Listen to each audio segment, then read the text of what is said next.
Hello everybody and welcome back to episode 2 of Project Ozone Lite.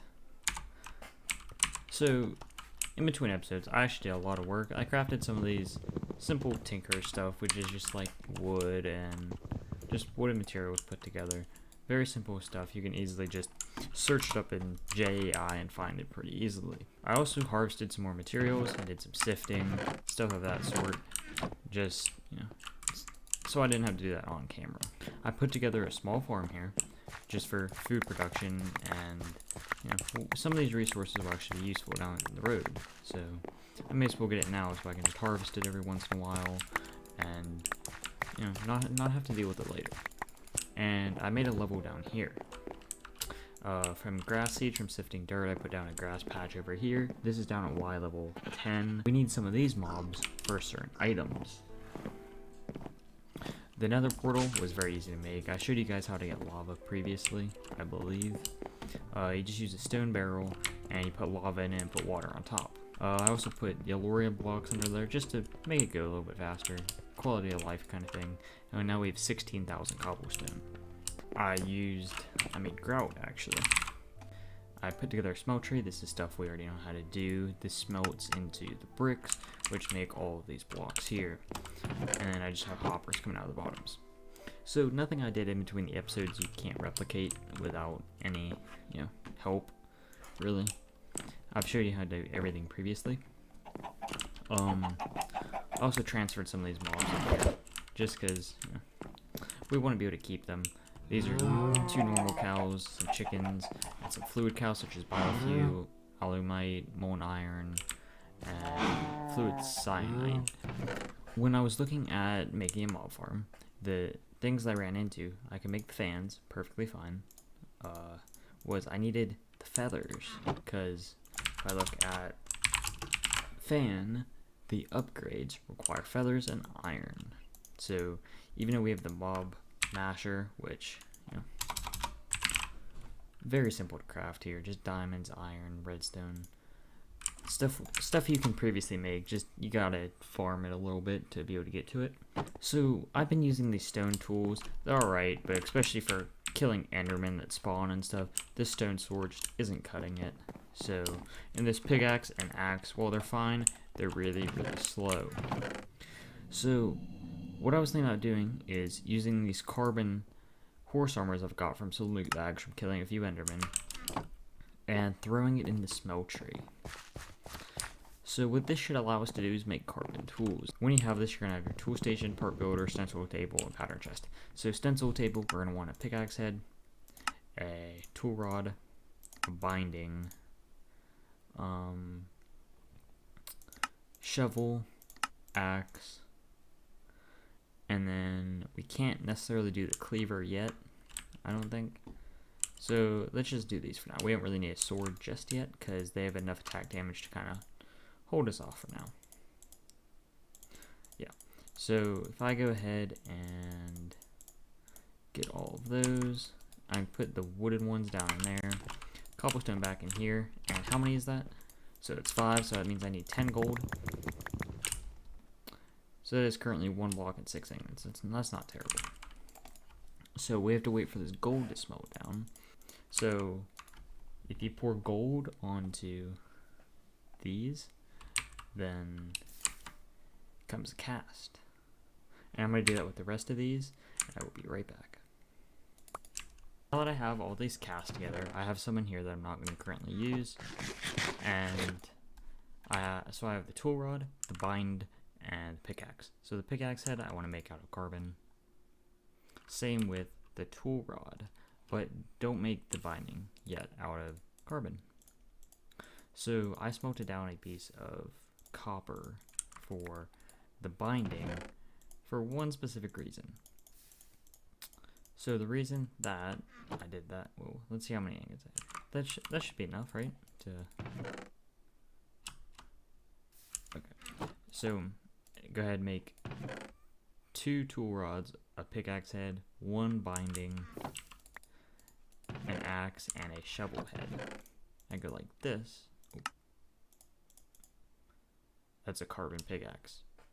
1,555 durability, 24.9 attack damage. That's crazy. Mining speed 200. And then we're going to go ahead and make a mattock.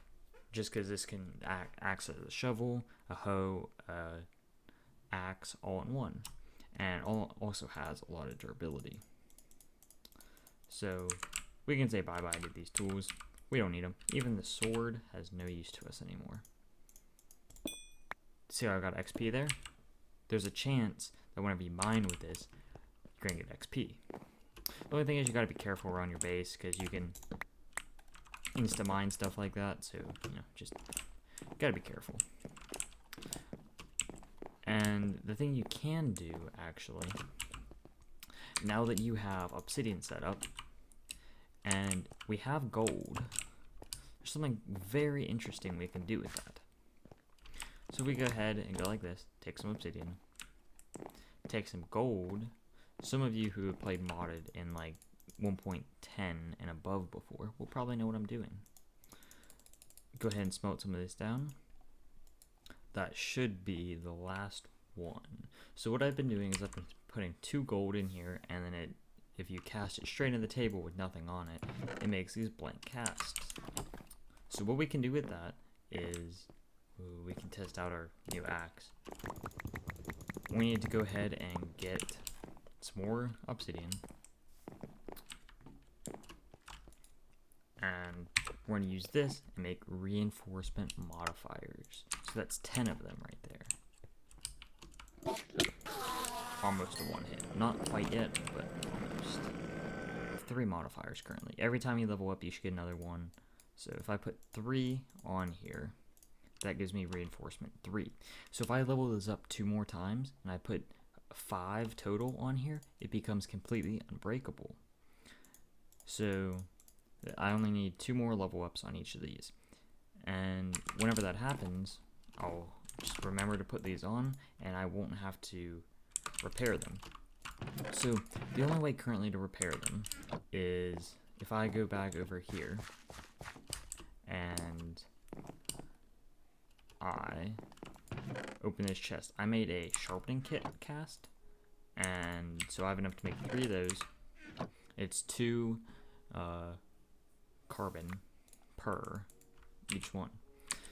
And what you would do is you just put it in your crafting table with it, and it would repair it. I believe it will repair it all the way to full. The next thing that we want to do is we can start looking at power generation and stuff of that sort. But what I would like to do next is most likely to go to the nether. So before we go into the nether, we need to empty out our inventory a little bit. Kind of messy. And I would like to make a ender pouch, ideally.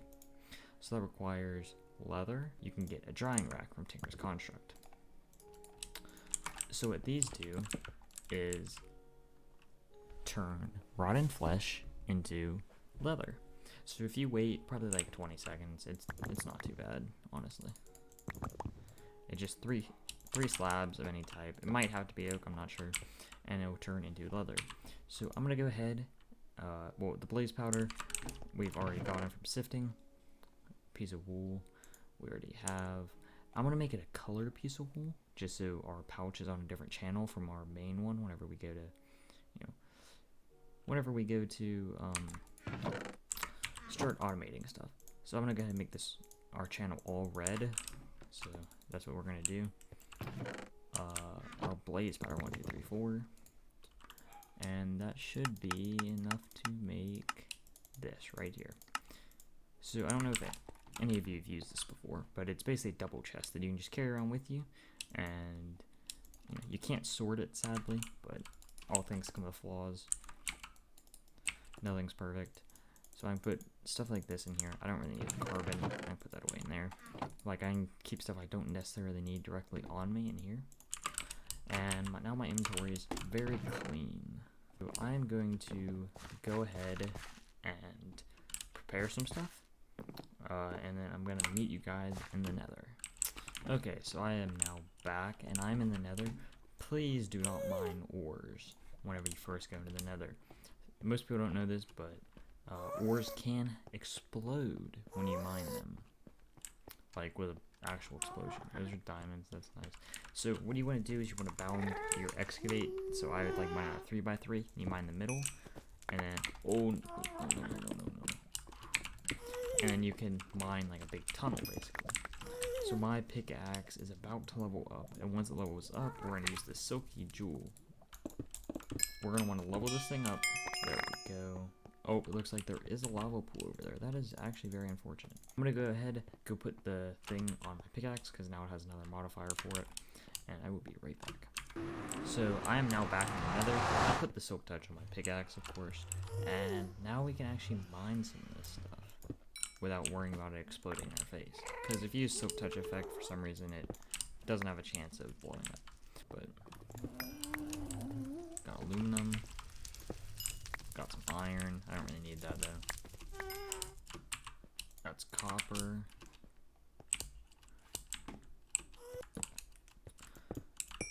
So I'm gonna go ahead, get a bunch of ores, and I will show you, in a minute, how lucky I got and how much I'm gonna come back with.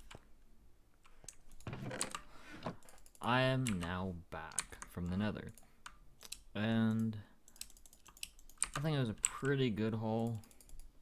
Too much netherrack, of course. All of this here. I need to separate out some of the things such as quartz that I have a lot of and can easily be separated. I got some raw carbon, nether, so some diamonds, ardite, and like some other stuff. So a lot of these you typically have to put in a furnace and you get 2 of the normal ores, and this can be useful because stuff, yeah, we got a quest for getting cobalt and ardite actually. Mystical fertilizer, that is actually a fairly good crop, or a fairly good drop. That's not too bad. Pretty expensive too because there's diamonds in it. While we can get those, they're not that easy right now. So I'm gonna go ahead and probably separate out some of the more useful ones, smelt some of it down, and I'll be right back with you guys. One eternity later. That definitely took a lot longer than expected to go ahead and get all this stuff smelted down. As you can see, good bit of diamond. I used all the emeralds. Prosperity shards are very useful. Same with the nether quartz. And I went ahead and smelted down everything else we had. The stuff such as the nether inferium ore and the nether prosperity ore. We're going to wait until we have a sag mill, because you get 4 of the 20% chance of 2 more, when smelting you only get 1. So it's really not worth it to do that. I'm gonna go ahead and go sleep, turn it back today. So now that we have all those materials and we have some chickens, yeah, that's the main reason I set this farm up here, so we can get seeds and wheat, which are very useful for breeding chickens and cows.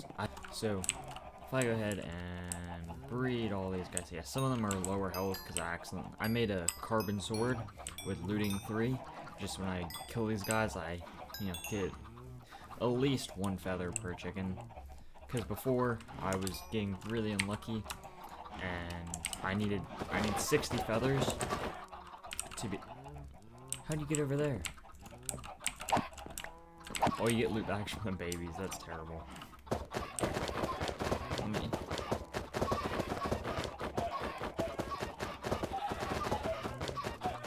Yeah. So we need a lot of feathers. We need 60 feathers to make them all.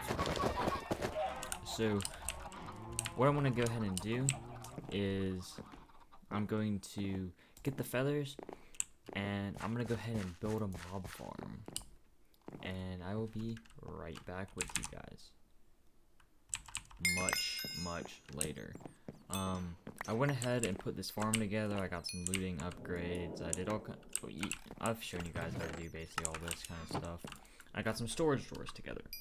All of these have like at least 1 upgrade in them. Some are emerald, some are gold, and they all have a void upgrade. So I need to probably get an Ender IO to get some conduits. If you can tell, if I look at this here, my FPS goes down terribly. Even if because if I turn that still on, yeah, it's really bad there. If I turn around, it's completely fine. So I've just been manually taking this stuff and right-clicking into here because I don't have conduits or anything currently. I need to get ender item conduits, ideally at least. So if we go ahead and look at all what I have 69 legendary loot bags. Now 70. All those are empty. So basically what I've been doing, putting common ones in. So 70 legendary loot bags is 1,130 rares, which is probably like 10,000 commons. We have a ton of mob heads, if you can see there. Almost 400 or over 400, some of them. 500 ender pearls, like almost 3,000 string, 2,000 of that. And these are like 4 or 5, 6,000. Yeah, so we're definitely getting a lot of materials here. 341 friender pearls. I don't know if those will ever be useful for anything, but I just need to get rid of some of this stuff. So the next thing I need to do is I need to get into Ender IO actually. So for Ender IO, if we look at the quest book, right here, we need to make basic capacitors and Stirling generator, combustion, sag mill, alloy smelter with all alloys. You make jetpacks too, that's not too hard. But one of the things I want to do is I want to get into solar panels, because it's probably going to be our first easy source other than lava power, which is ideally what we're going to use like well, not permanently, but for the foreseeable future, just because it's cheap, it's easy, and it's reliable. We don't have to worry about it being daytime or nighttime and not having power during certain times, and you know, it's much easier to maintain. So what I'm going to do is I'm going to go ahead and go back up there, up to the top. I'm going to build a new platform off to the left there, which is going to have some storage, and then I'm going to put lava generation and try and get into a Stirling generator back behind it. Okay, so now, as you can see on the minimap, right in front of me, there is a building. And I don't know, I need some opinions on this. So currently it has like the roof light. I used chisel and bits. This took me like 2 hours to do. I just have the drawer sticking out the side. I can cover those if like they need covered. And I have furnaces over there. So a whole array of furnaces. And I have the tinker stuff here. I put like chisel and bits over top so you can't see from the outside. Same here with the grindstone. I chisel and bits, and I use chisel and bits and placed by hand all this glass and then all these pixels of like an outlining around it, because I thought it looked pretty nice. And then you can't actually make like stairs and slabs, all this stuff, so I had to use chisel and bits on those, and I tried to make like a dome design kind of thing. Like if you look at the top here, it looks just very like pointed and doesn't look like there'd be much space inside, but then you come in here and it's a big open box, and that's because all of these are basically just one thick of space. And yeah, I'm still working on transferring like my stuff from over here. I got rid of most of the drawers already, or all of the drawers over here already, and I just have some miscellaneous items to transfer over. Next episode, we're going to be working on getting Ender IO set up, because if you look behind me here, that's a little bit absurd. So I need to get item conduits set up so that I can fix all this mess, because if you can see, it kills my FPS when I'm down here. We're already max on some of these items with only one upgrade, so I need to work on eventually getting more emeralds. And yeah, I need to also forgot how to store all this XP because I have 134 levels and I don't want to die and lose all that. So, hope you guys enjoyed this episode, and if you did, please leave a like and subscribe to my channel if you want to see more content, as it does help the channel grow a lot. And if you have any questions or concerns, please comment down below. If you have any suggestions for what I can do, or if you have any questions on how I did anything, because I did kind of go off and do a lot of this on my own, just because I didn't want to bore you guys with me just building trial and error and stuff. So if you guys have any questions, just leave them down below, and I will catch you guys in the next episode. Bye bye.